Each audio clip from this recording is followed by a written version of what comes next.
Hello. सभी प्रिय साथियों को नमस्कार, good morning, good afternoon, good after, जय हिंद, जय भारत। कैसे हैं आप सब लोग? साथियों, उम्मीद करता हूं आप सब स्वस्थ हैं, सब मस्त हैं, सब अपनी अपनी स्टडी में व्यस्त हैं।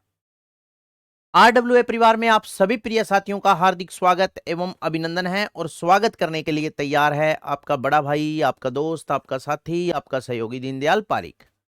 वेरी गुड, आ जाइएगा सभी साथी, जल्दी से सेशन को कंटिन्यू करते हैं। आ जाओ भाई, सभी आ जाइए।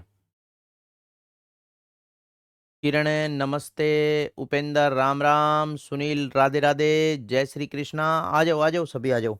साथियों, आप सभी को अच्छे से पता था कि जो आपने टॉपिक कंप्लीट किया था वो टॉपिक कौन सा था, और आज नया टॉपिक स्टार्ट करना है। जो अपने टॉपिक अब से पहले कंप्लीट किया था, क्या वो टॉपिक वन्य जीव अभ्यारण्य था? हाँ। और आज न्यू टॉपिक जो स्टार्ट करेंगे वो है कौन सा? वन संपदा। यही टॉपिक है। तो वन संपदा टॉपिक के बारे में अपने चर्चा करेंगे। तो वन संपदा टॉपिक के बारे में चर्चा करते हुए सर्वप्रथम दोस्तों अपने बात करेंगे कि आपको यह पता होना चाहिए। मैंने एक दिन आपको बताया था भी संपदा किसे कहते हैं। अगर पेपर में आपसे सीधा ही प्रश्न पूछ ले भी संपदा क्या होता है, तो उस संपदा को लेकर आपका क्या उत्तर होगा? संपदा मैंने आपको बताया था कि वो सारी वस्तुएं जो मानव हित के लिए उपयोगी हो उन्हें क्या कहा जाता है? संपदा कहा जाता है। और इसी कड़ी को कंटिन्यू करते हुए आज वन संपदा के बारे में बात करते हैं। वनों का मानव जीवन में बहुत महत्व है। हाँ, विजेंद्र चौधरी आज गंगानगर की पावन धरा को छोड़कर नोएडा पहुंच चुके हैं। रजनी राजपूत गुड मॉर्निंग, पूजा नमस्कार, निशु गुड मॉर्निंग, प्रियंका स्वामी सर जी राजस्थानी। जल्दी शुरू कर देंगे प्रियंका जी, चिंता मत करो, हफ्ते भर में स्टार्ट कर देंगे आराम से। सर दोनों में क्या अंतर है? किस किस में? शांति का ऊपर कहाँ कमेंट आया है? क्या पूछा है शांति आपने? इन दोनों में अंतर? अमित तिवारी धन, अरे वन धन नहीं होता।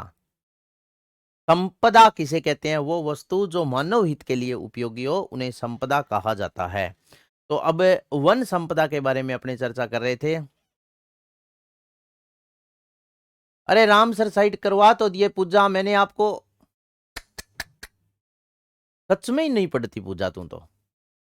आप केवला देव घना पक्षी वन अभ्यारण्य के लास्ट में देखो, केवला देव घना पक्षी अभ्यारण्य, मैंने आपको कहा था राम सर स्थल 4 है, करवा तो दिए, और कैसे करवाऊं बताओ? अच्छी बात कर रहे हो भाई तामते हो। तो आ जाओ वन संपदा टॉपिक स्टार्ट करते हैं। सर्वप्रथम मैं टॉपिक का नाम लिख रहा हूं, आप बताओ दोस्तों, राम सर स्थल करवाई या नहीं करवाई मैंने? वन संपदा, इसके बारे में क्या करेंगे? चर्चा करेंगे। वन संपदा के बारे में बात करते हुए सर्वप्रथम आप मुझे यह बताएं, आपसे पेपर में सीधा प्रश्न पूछा जाएगा कि वन संपदा संविधान की कौन सी सूची का विषय है। अगर आपसे पूछ ले तो वन संपदा संविधान की कौन सी सूची का विषय है? वन संपदा संविधान की साथियों समवर्ती सूची का विषय है। हाँ, वन संपदा और वन्य जीव में, वन्य जीव अलग, वन के वह, वन तो वह पेड़ पौधे वगैरह वगैरह वो होते हैं, और वन्य जीव के वह वनों में निवास करने वाले जीव। जीव तो जानवर वह का जी, अंतर क्या है? अच्छा प्रश्न पूछा है भैया आपने। चलो भाई, अब आ जाओ। सर्वप्रथम आपको पता होना चाहिए कि वन संपदा, वन संपदा, वन संपदा संविधान की कौन सी सूची का विषय है? तो वन संपदा संविधान की, संविधान की समवर्ती सूची का विषय है। कौन सी सूची का? समवर्ती सूची का विषय है, ठीक है ना? सूची का विषय है, वन संपदा संविधान की समवर्ती सूची का विषय है, ठीक है ना? नेक्स्ट आगे देखो, सुनो, नोट लगा करके अपने लिखेंगे, नोट लगा करके लिखेंगे कि 42वें संविधान संशोधन 1976 के तहत, 42वें संविधान, वहां 42वीं संविधान संशोधन 1976 के तहत 5 विषयों को एक साथ समवर्ती सूची में स्थान दिया गया था। और वो 5 विषय कौन कौन से है? वन, वन्य जीव, नापतोल, न्यायिक प्रशासन, ठीक है। हाँ, ये 5 विषय ऐसे थे जिनको 42वें संविधान संशोधन 1906 शिक्षा, नापतोल, ये तो नोट लगा करके अब मैं लिख रहा हूं, आप ध्यान रखना। देखो सुनो, 42वें संविधान संशोधन 1976 के तहत 42वें संविधान संशोधन 42वें, मैंने आपको वन्य जीव में कहा था ना कि आगे वन संपदा में ये बात लिखवाऊंगा, वो ये बात है 42वें संविधान संशोधन, 42वें संविधान संशोधन 1976 के तहत, 42वें संविधान संशोधन 1976 के तहत 1976 के तहत 5 विषयों को, कितने विषयों को, 5 विषयों को समवर्ती सूची में, 5 विषयों को, 5 विषयों को समवर्ती सूची में, 5 विषयों को समवर्ती सूची में जोड़ा गया, समवर्ती सूची में जोड़ा गया 5 विषयों को समवर्ती सूची में जोड़ा गया। और वो 5 विषय कौन से थे? एक नंबर देखो सुनो, एक तो था वन संपदा, ठीक है। दूसरा विषय था वन्य जीव, तीसरा जो विषय था वो था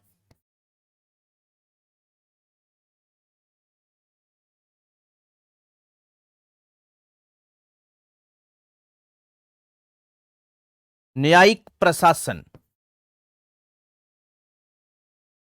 चौथा था साथियों शिक्षा, एजुकेशन, और 5वां विषय था नापतोल। ये 5 विषय ऐसे थे जो 42वें संविधान संशोधन 1976 के तहत समवर्ती सूची में जोड़े गए।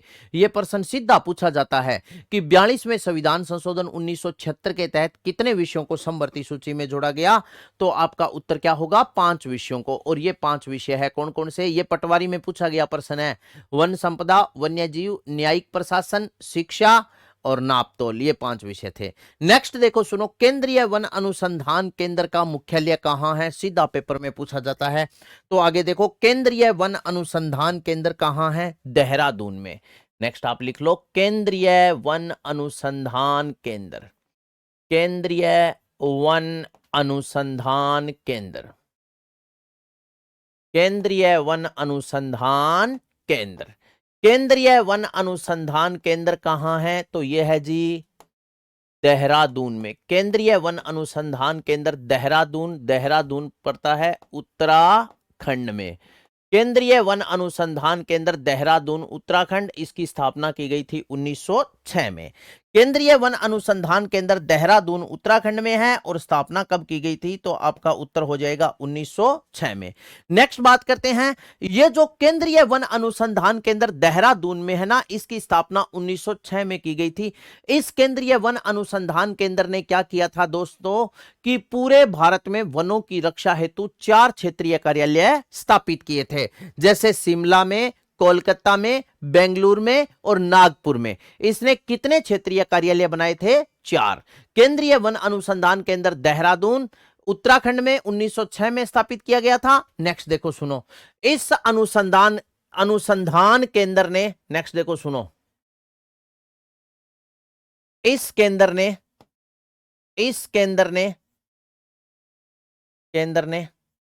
इस अनुसंधान केंद्र ने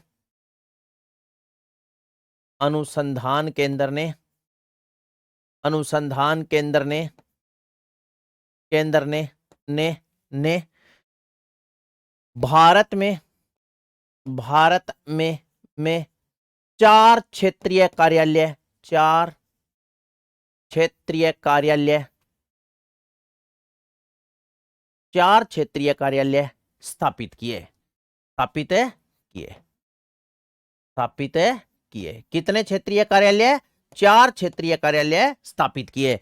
4 क्षेत्रीय कार्यालय कहां कहां बनाया? एक तो साथियों बनाया था कोलकाता में, दूसरा बनाया था साथियों बेंगलुरु में, तीसरा बनाया था नागपुर में। और चौथा बनाया था 4 क्षेत्रीय कोलकाता, बेंगलुरु, नागपुर, और कहां पर बनाया था? बेंगलुरु। और इसके बाद में एक बनाया था कहां पर? शिमला में। तो कितने क्षेत्रीय कार्यालय हो गए? 4। ये 4 इस वन अनुसंधान केंद्र, केंद्रीय वन अनुसंधान केंद्र ने राज्य में 4 क्षेत्रीय कार्यालय स्थापित किए थे, कोलकाता, बेंगलुरु, नागपुर और शिमला। इसके बाद में देखो, भारत में सर्वप्रथम वन नीति कब घोषित की गई? बहुत बार पेपर में पूछा जाता है। भारत में सर्वप्रथम वन नीति अगर आपसे पूछ ले कब घोषित की गई, तो आपका उत्तर क्या होगा? भारत में सर्वप्रथम वन नीति, भारत में सर्वप्रथम, भारत में सर्वप्रथम वन नीति, वन नीति, भारत में सर्वप्रथम वन नीति 1894 में घोषित की गई। 1894 में घोषित की गई। बताओ 1894 में क्या अब भारत है वो भारत था? नहीं था। 1894 में तो दोस्तों ब्रिटिश भारत था, क्योंकि अपने अंग्रेजों के गुलाम थे। ठीक है ना। इसके बाद में देखो, सुनो, आगे बात आती है, स्वतंत्र भारत की प्रथम वन नीति कब घोषित की गई? वो की गई थी 1952 में। भारत में सर्वप्रथम वन नीति 1894 में घोषित की गई। आगे आ जाओ। स्वतंत्र भारत की प्रथम वन नीति, प्रथम वन नीति, वन नीति, स्वतंत्र भारत की प्रथम वन नीति कब घोषित की गई? तो 1952 में घोषित की गई। 1952 में घोषित की गई, घोषित की गई। ठीक है ना। तो दोनों बातें आपके अच्छे से क्लियर हुई। भारत में सर्वप्रथम वन नीति कब घोषित की गई? तो 1894 में। और स्वतंत्र भारत की प्रथम वन नीति कब घोषित की गई? तो आपका उत्तर आ जाएगा 1952 में। इसके बाद में बात करेंगे, राजस्थान में सर्वप्रथम वन संरक्षण की योजना कौन सी रियासत ने बनाई थी? बहुत बार पेपर में प्रश्न पूछा जाता है। राजस्थान में सर्वप्रथम वन संरक्षण की योजना जोधपुर रियासत ने बनाई थी। और दोस्तों इस समय जोधपुर का जो शासक था ना, वो था भारत में सर्वप्रथम वन नीति 1894 में, स्वतंत्र भारत में 1952 में। लेकिन राजस्थान में वन संरक्षण की योजना कब बनाई गई थी? तो राजस्थान में वन संरक्षण की जो योजना बनाई गई थी, वो बनाई गई थी कब?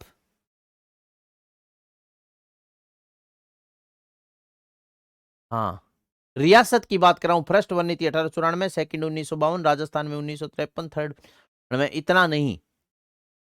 ठीक है। हाँ, कौन सी देशी रियासत थी जिसने सर्वप्रथम राजस्थान में वन संरक्षण की योजना बनाई थी? जोधपुर रियासत ने 1910 में राज्य में सर्वप्रथम वन संरक्षण की योजना बनाई थी। ठीक है।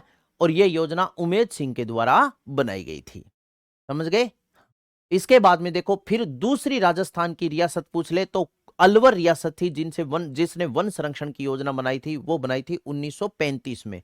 इतना याद रख लेना। तीसरी फिर जयपुर थी। चौथे नंबर पर वन संरक्षण की योजना बनाने वाली रियासत कौन सी थी? कोटा थी। लेकिन दो आप याद रख लो, स्पीशियंट है। अलवर कई बार पेपर में पूछ लिया जाता है। तो आ जाओ, राजस्थान में सर्वप्रथम वन संरक्षण की योजना राज्य में सर्वप्रथम वन संरक्षण की योजना, राज्य मतलब राजस्थान, राज्य में सर्वप्रथम सर्वप्रथम वन संरक्षण की योजना, वन संरक्षण, राज्य में सर्वप्रथम वन संरक्षण की योजना जोधपुर रियासत ने, जोधपुर रियासत ने राज्य में सर्वप्रथम वन संरक्षण की योजना जोधपुर रियासत ने 1910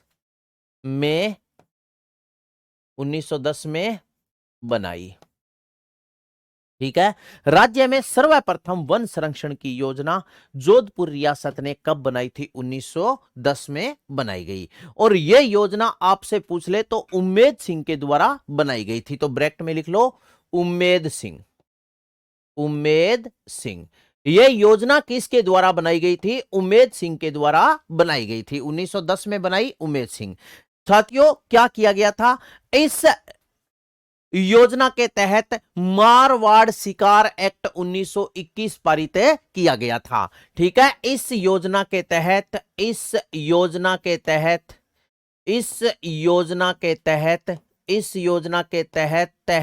मारवाड़ शिकार एक्ट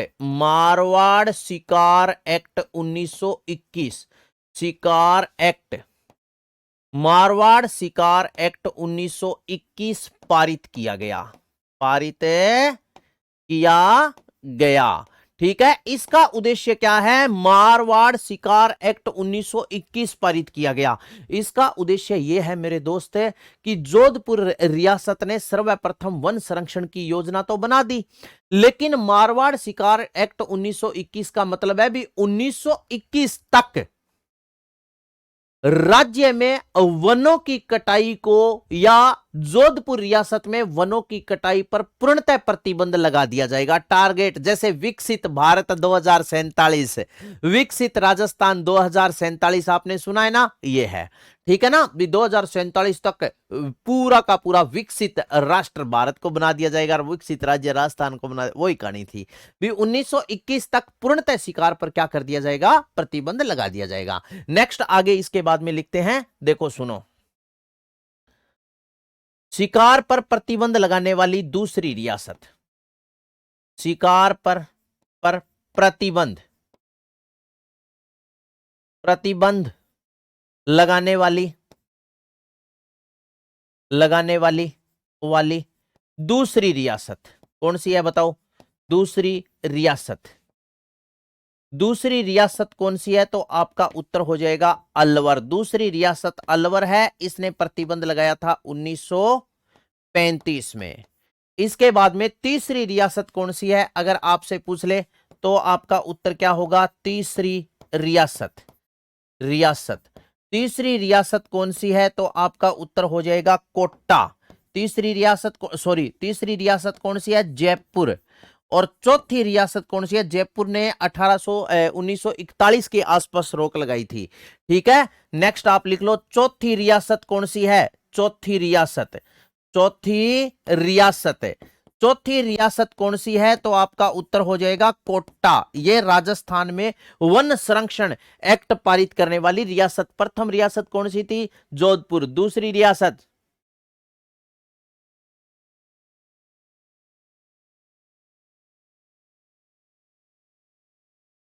गंगा भैरव घाटी, दो जगह लिखा दिया, कोई बात नहीं, चेक कर लूंगा मैं। ठीक है, चेक कर लूंगा।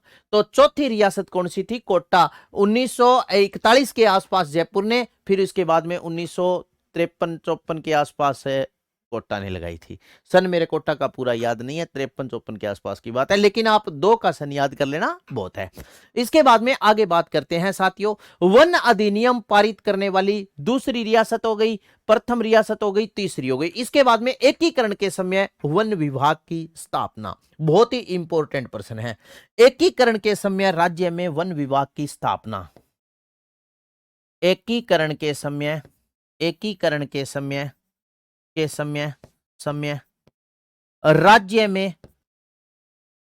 राज्य में वन विभाग की स्थापना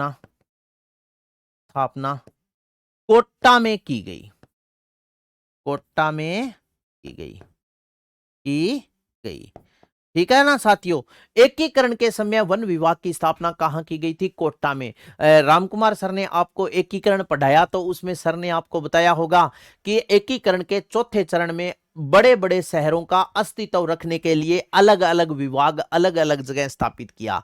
जैसे शिक्षा विभाग बीकानेर को दिया था, न्याय विभाग जोधपुर को दिया था, वन विभाग कोटा को, खनिज विभाग उदयपुर को और कृषि विभाग भरतपुर को दिया था। बताओ ये बात आप पढ़ते हो ना, तो वो है एकीकरण के चौथे चरण में राजस्थान में वन विभाग आपसे पूछ ले कहां स्थापित किया गया, तो आपका उत्तर होगा कि जी एकीकरण के चौथे चरण में वन विभाग कोटा में स्थापित किया गया था। नेक्स्ट आगे बात करते हैं, राजस्थान वन विभाग की स्थापना कब की गई? अगर आपसे पूछ ले तो नेक्स्ट आ जाओ, राजस्थान वन विभाग की स्थापना, राजस्थान वन विभाग की स्थापना, वन विभाग की स्थापना, स्थापना। राजस्थान वन विभाग की स्थापना 1949-50 1949-50 में की गई। राजस्थान वन विभाग की स्थापना 1949-50 में साथियों की गई थी। नेक्स्ट है वृक्षारोपण हेतु संदेश देने वाले प्रमुख, हाँ, वृक्षारोपण हेतु संदेश देने वाले प्रमुख संत बताओ कौन है? वृक्षारोपण हेतु, वृक्षारोपण हेतु, वृक्षारोपण हेतु, हेतु संदेश देने वाले, संदेश देने वाले, देने वाले वाले प्रमुख संत, प्रमुख संत, प्रमुख है संत, प्रमुख है संत। क्या लिखा मैंने? वृक्षारोपण हेतु संदेश देने वाले प्रमुख संत कौन है? तो आपका उत्तर होगा राजा राम जी, राजा राम जी।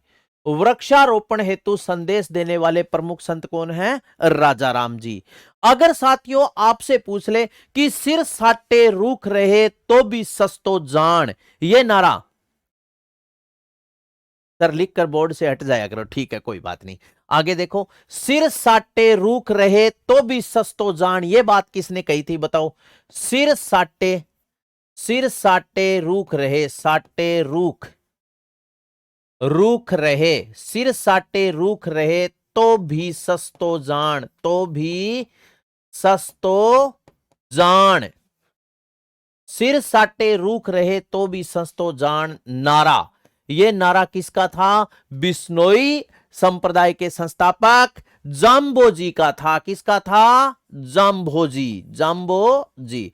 बिश्नोई धर्म के संस्थापक जाम्बोजी ने कहा था कि सर सिर सांटे रूख रहे तो भी सस्तो जान, ये नारा जाम्बोजी ने दिया था।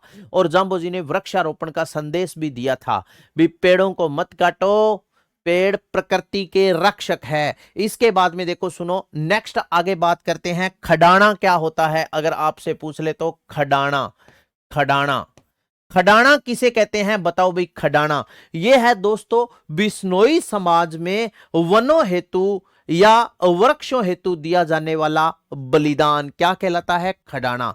खडाना क्या होता है? बिश्नोई समाज में, बिश्नोई समाज में, समाज में वनों हेतु, वनों हेतु, हेतु दिया बलिदान, दिया बलिदान। बिश्नोई समाज में वनों हेतु दिया बलिदान क्या कहलाता है? खडाना कहलाता है, खडाना। ठीक है ना? हाँ,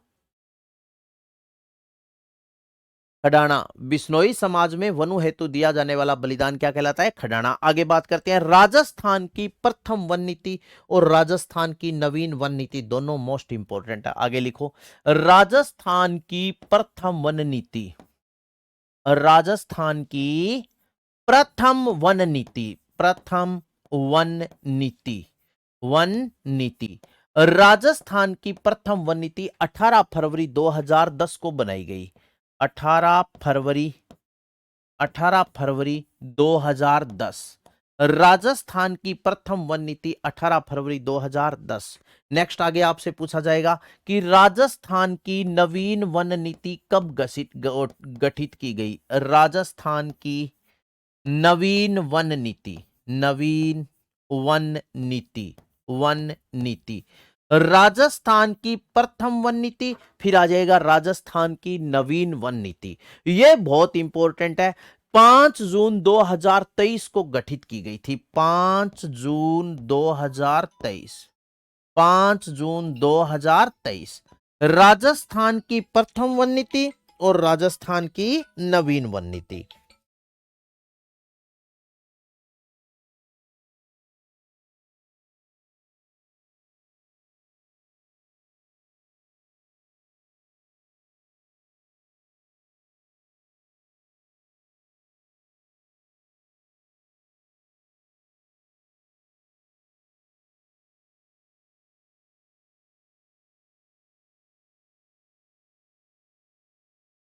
लिख दिया ना आपने। राजस्थान की नवीन वन नीति 5 जून 2023 को और प्रथम वन नीति 18 फरवरी 2010 को घोषित की गई थी। दोनों बातें बहुत इंपॉर्टेंट है। इसके बाद में नेक्स्ट बात करते हैं वन गणना। अगर आपसे पूछ ले कि वन गणना कौन करवाता है तो आपका उत्तर क्या होगा? वन गणना केंद्रीय वन अनुसंधान केंद्र देहरादून के द्वारा, केंद्रीय वन अनुसंधान केंद्र देहरादून के द्वारा 2 वर्ष के अंतराल से करवाई जाती है। वन गणना होती है 2 वर्ष के अंतराल से, कृषि गणना होती है 5 वर्ष के अंतराल से, ठीक है ना? हाँ, वन गणना 2 वर्ष के अंतराल से, कृषि गणना 5 वर्ष के अंतराल से, पशु गणना 5 वर्ष के अंतराल से और जनगणना 10 वर्ष के अंतराल से होती है।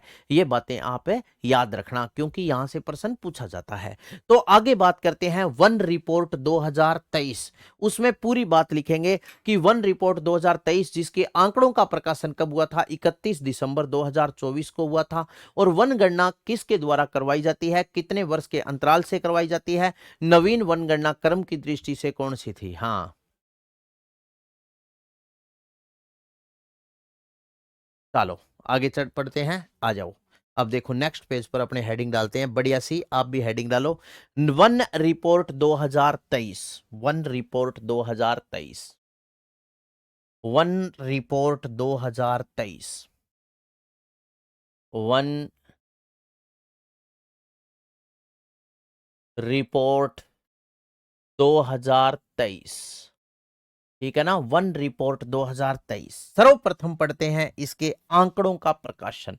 वन रिपोर्ट 2023 इसके आंकड़ों का प्रकाशन, आंकड़ों का प्रकाशन, प्रकाशन। आंकड़ों का प्रकाशन कब हुआ था? अगर मैं आपसे पूछूं तो इसके आंकड़ों का प्रकाशन हुआ था 21 दिसंबर 2024 को।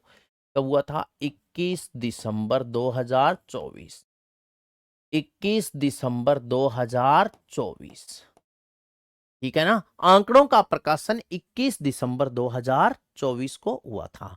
वन गणना साथियों याद रखना, वन गणना केंद्रीय वन अनुसंधान केंद्र देहरादून के द्वारा करवाई जाती है। नेक्स्ट देखो, वन गणना, वन गणना, वन गणना केंद्रीय वन अनुसंधान केंद्र, केंद्रीय वन अनुसंधान केंद्र,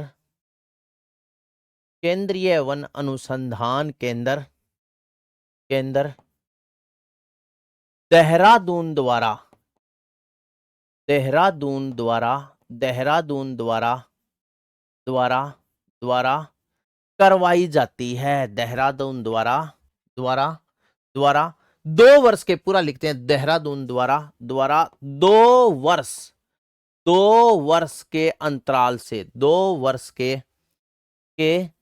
अंतराल से, गैप से, अंतराल से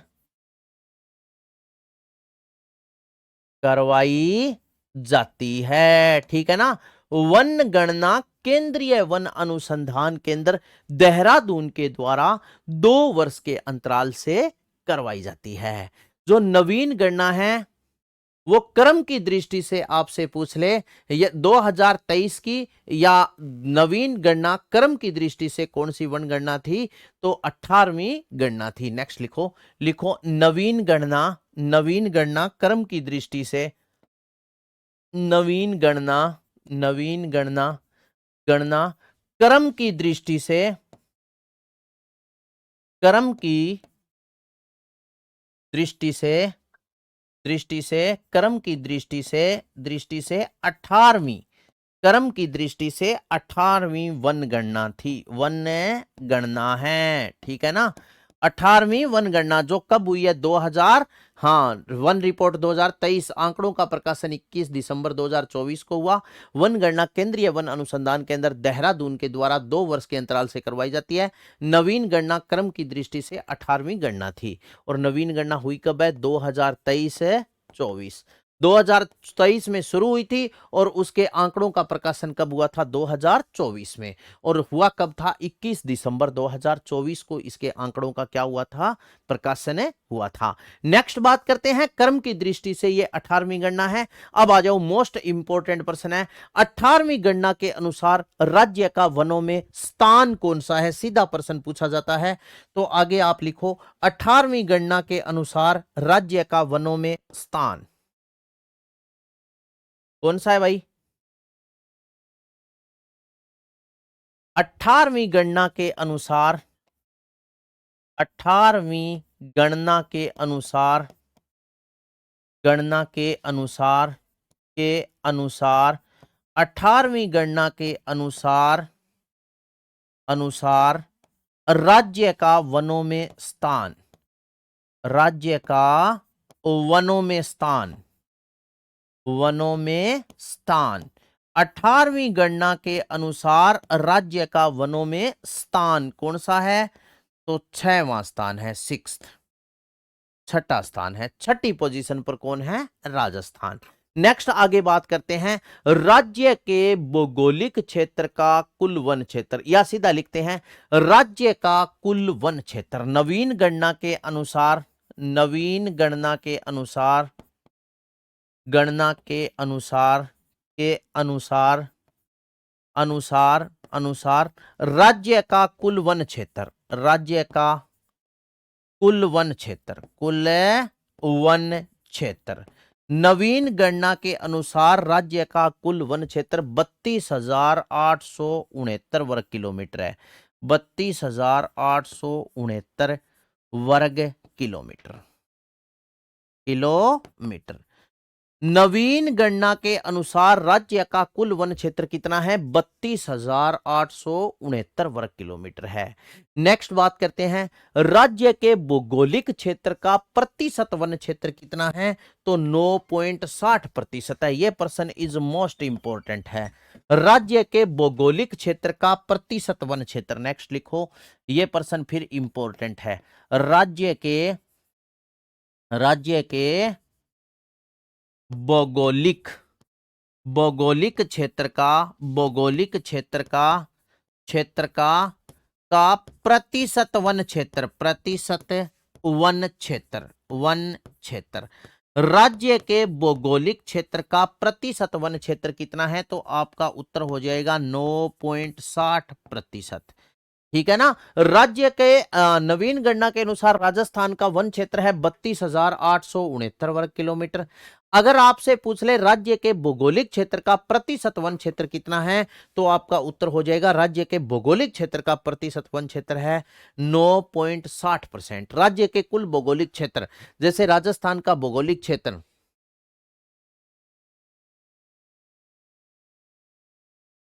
सर हमारे जीवन का महत्वपूर्ण अरावली पर्वत के बारे में कल की खबर, क्या खबर थी कल की अमित तिवारी?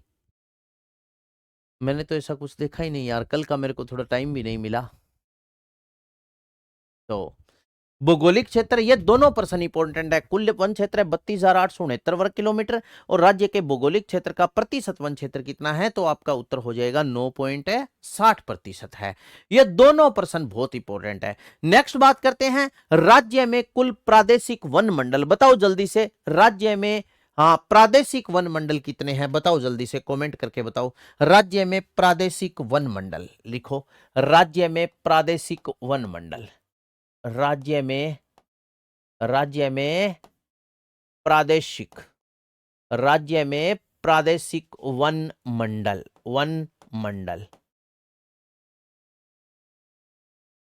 राज्य में प्रादेशिक वन मंडल कितने हैं? तो आपका उत्तर हो जाएगा 38।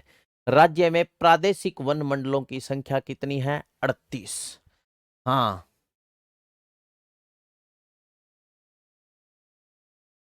बताओ जल्दी से,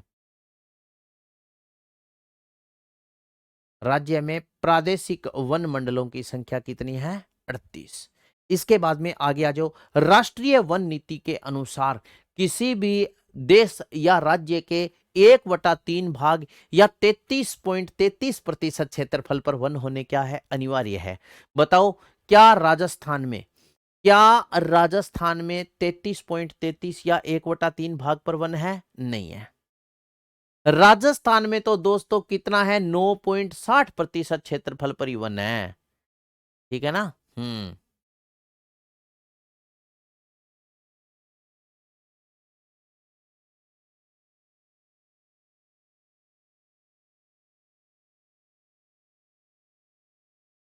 सर आप उदास? नहीं नहीं, उदास नहीं हूं यार, बिल्कुल।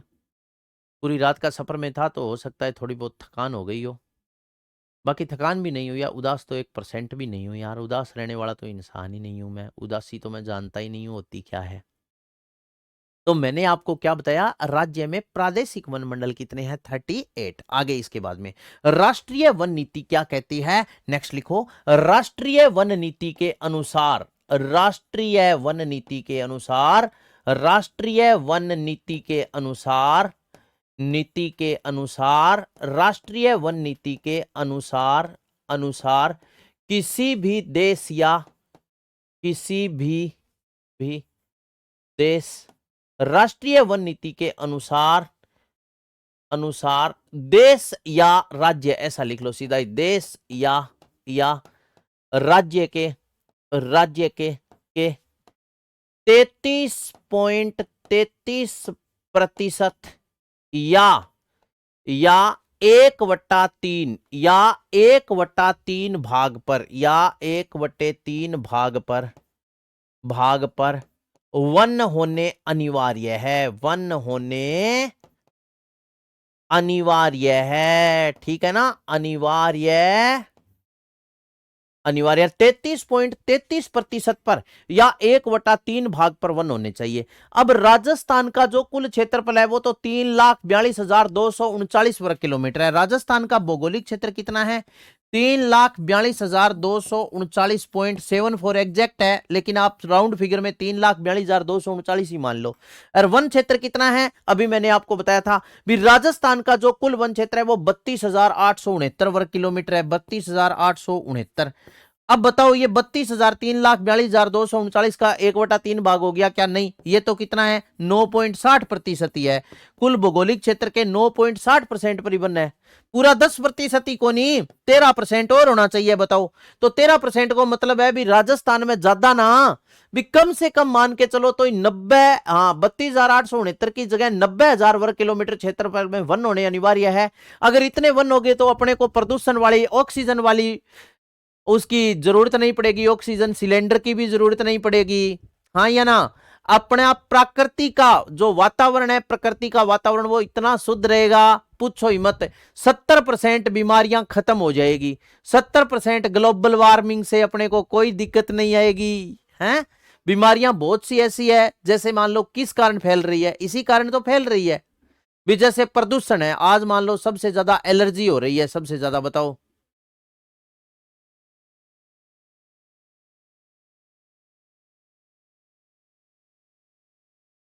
प्रियंका सांगला सर, पढ़ा हुआ तो है बट इतना गहराई से नहीं। ठीक है, अब गहराइयों पढ़ के प्रियंका कुछ 8-10 वन पेड़ जरूर लगाई।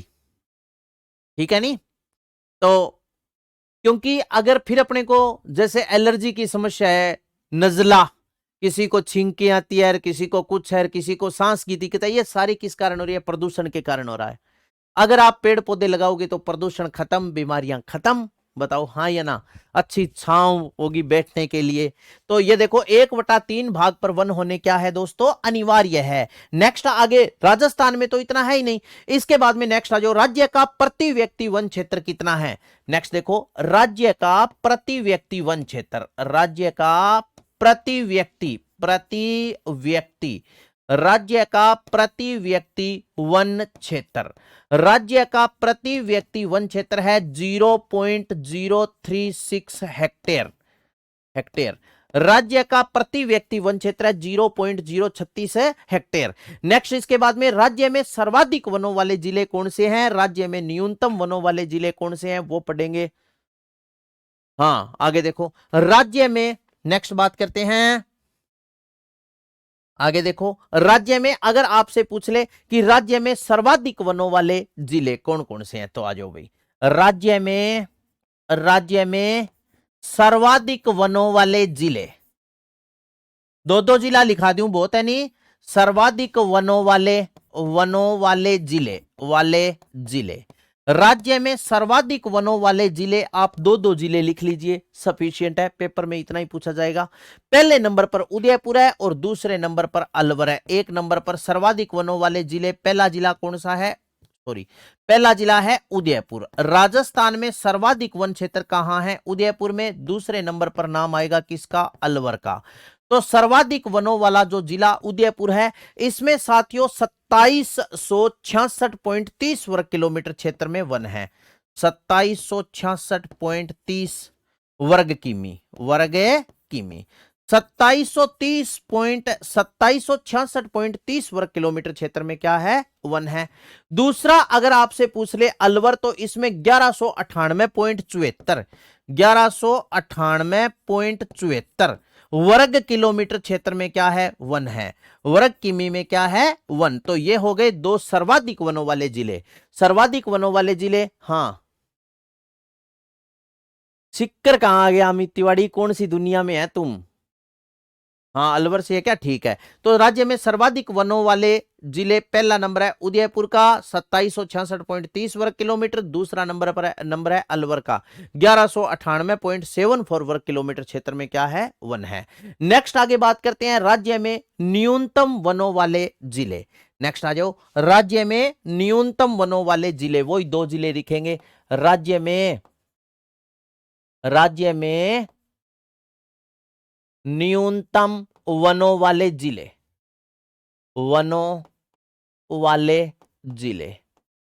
राजस्थान में ऐसे कौन से जिले हैं जिसमें सबसे कम वन है, तो न्यूनतम वनों वाले जिलों में एक नंबर पर नाम आ जाएगा चूरू का। सारा कम वन घटा है चूरू में।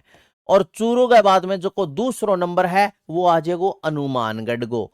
तो चूरू और हनुमानगढ़, ये दो जिले ऐसे हैं जिसमें राज्य में सबसे कम वन है। अगर आपसे पूछ ले चूरू में, तो 62.73 वर्ग किलोमीटर है। 62.73 वर्ग किलोमीटर में ही वन है।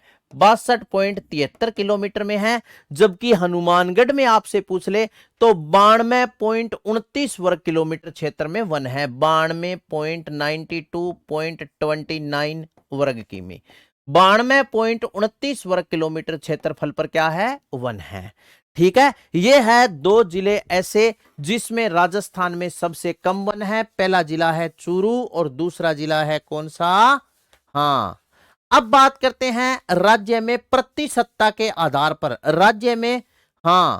राज्य में सर्वाधिक प्रतिशत वन क्षेत्र वाले जिले और राजस्थान में न्यूनतम प्रतिशत वन क्षेत्र वाले जिले और पढ़ते हैं। तो आओ, राज्य में अगर आपसे पूछ ले कि राज्य में सर्वाधिक प्रतिशत वन क्षेत्र वाले जिले कौन कौन से हैं, तो आ जाओ, राज्य में सर्वाधिक प्रतिशत वन क्षेत्र वाले जिले, प्रतिशत वन क्षेत्र वाले जिले। राज्य में सर्वाधिक प्रतिशत वन क्षेत्र वाले जिले, तो वही एक नंबर पर जो प्रतिशत वन क्षेत्र में जिला आएगा वो आएगा उदयपुर, और दूसरे नंबर पर आ जाएगा प्रतापगढ़। अब कईयों के ये बात समझ में नहीं आई होगी कि गुरुजी प्रतिशत का मतलब क्या है भी, राज्य के कुल भौगोलिक क्षेत्र का प्रतिशत भाग कहां वनों में। राज्य के कुल वन क्षेत्र में एक तो है जहां सबसे ज्यादा वन है, ठीक है। एक राज्य का वो जिला है जिसमें प्रतिशत वन क्षेत्र, भौगोलिक क्षेत्र का प्रतिशत वन क्षेत्र ज्यादा है। एक वो है भी क्षेत्र चाहे कितना ही है लेकिन वन क्षेत्र ज्यादा है, समझ गए, हाँ। तो प्रतिशत वन क्षेत्र में पहला जो जिला है वो कौन सा है, उदयपुर, और दूसरा प्रतापगढ़। उदयपुर में 23.60% क्षेत्रफल पर वन है साथी, 23.60% क्षेत्रफल पर क्या है, वन। जबकि प्रतापगढ़ में दोस्तों 22.48% क्षेत्रफल पर क्या है, वन है। तो यहां लिख लो 22.48% क्षेत्रफल पर है, वन है। नेक्स्ट वही बात आ जाएगी, न्यूनतम प्रतिशत राज्य में न्यूनतम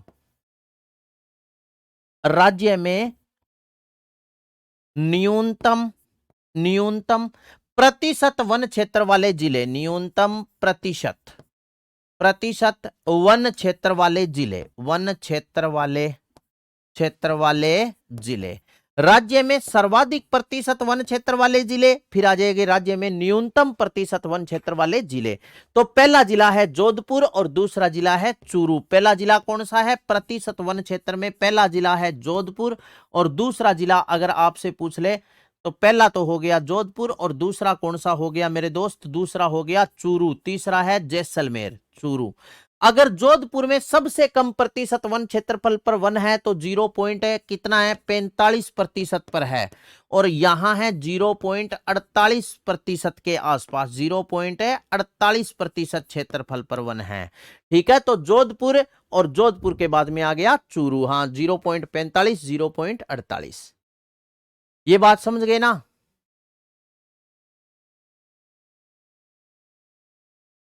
बिल्कुल बिल्कुल, वन क्षेत्र लगाओ, थोड़ा वन बढ़ाओ। फिर तावड़ो मंदो पड़ जाएगो, सूरज पेड़ा में छुप जाएगो, तावड़ो मंदो पड़ जाएगो। ठीक है नहीं कि वन वन लगाओ पूनम कुमारी जी, फिर तावड़ियो मंदो पड़ सीखी। तो ये है राज्य में सर्वाधिक वन क्षेत्र राज्य में। नेक्स्ट बात करते हैं भारत के वनावरण व वृक्षावरण का राज्य में प्रतिशत भाग। हाँ, नेक्स्ट आगे देखो, आगे लिखते हैं भारत के वनावरण व वृक्षावरण का राज्य में प्रतिशत भाग। भारत के वनावरण व भारत के वनावरण व वृक्षावरण का भारत में वनावरण व वृक्षावरण का राज्य में प्रतिशत भाग, राज्य में प्रतिशत भाग भारत के वनावरण व वृक्षावरण का राज्य में प्रतिशत भाग कौन सा है? 4.87। भारत के वनावरण व वृक्षावरण का राज्य में कितना प्रतिशत भाग है? तो 4.87। राज्य में, नेक्स्ट आगे लिखो, राज्य में कुल चारागाह भूमि, राज्य में कुल चारागाह भूमि, चारागाह भूमि, राज्य में कुल चारागाह भूमि कितनी है? तो आपका उत्तर हो जाएगा 4.96%। राज्य में कुल चारागाह भूमि है 4.96%। नवीन गणना के अनुसार,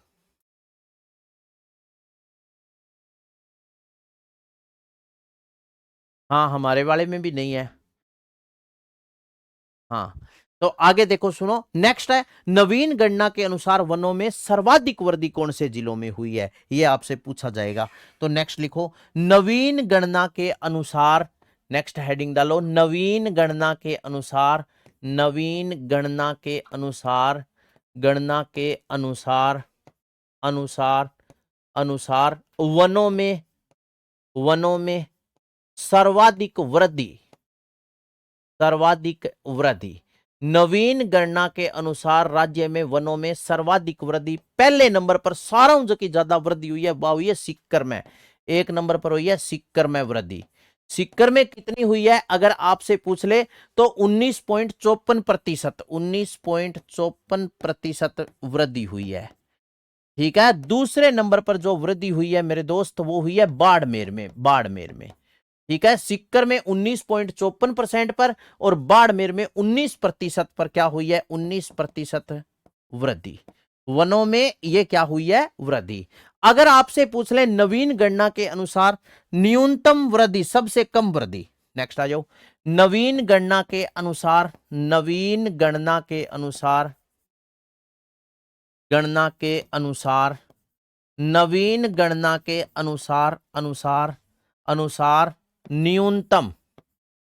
न्यूनतम वृद्धि, यानी सबसे कम वृद्धि कौन से जिलों में हुई है? तो 12 में और प्रतापगढ़ में। ठीक है, एक नंबर पर आप याद रख लियो, 12 में सारों कम वृद्धि हुई है और दूसरे नंबर पर है प्रतापगढ़, 0.05%। ठीक है, हाँ, तो यह है न्यूनतम, प्रतिशत मत लिखना चाहिए इनका आगे। ठीक है ना? सुरेश कुमार जी हो जाएगा जल्दी, दिसंबर में करवा दूंगा। ठीक है नहीं? तो ये लो, सर्वाधिक वृद्धि, न्यूनतम वृद्धि। इसके बाद में नेक्स्ट बात करते हैं प्रशासनिक दृष्टि से वनों का वर्गीकरण। अगर मैं आपसे पूछूं कि प्रशासनिक दृष्टि से वनों को कितने भागों में वर्गीकृत किया गया है, तो आपका उत्तर क्या होगा बताओ।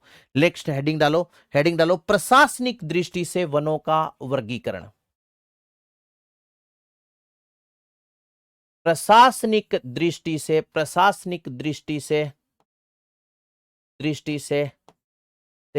वनों का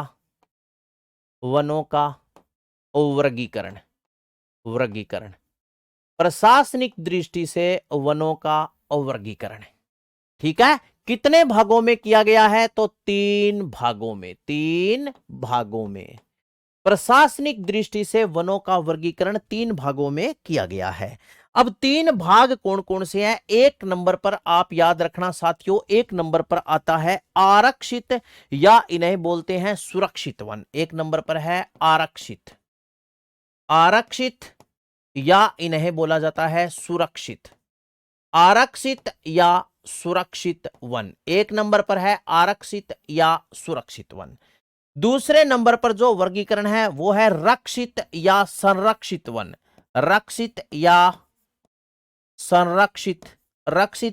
संरक्षित वन। और 3 नंबर पर आ जाता है प्रशासनिक दृष्टि से तीसरा वर्गीकरण है, वो है अवर्गीकृत वन। तो प्रशासनिक दृष्टि से वनों को 3 भागों में विभाजित किया जाता है, आरक्षित या सुरक्षित वन। साथियों इसमें क्या होता है, पशु चराई व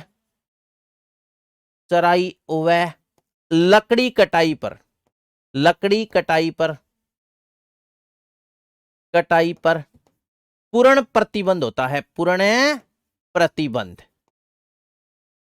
ये वो वन होते हैं जिसमें पशु चराई और लकड़ी कटाई पर पूर्ण प्रतिबंध होता है।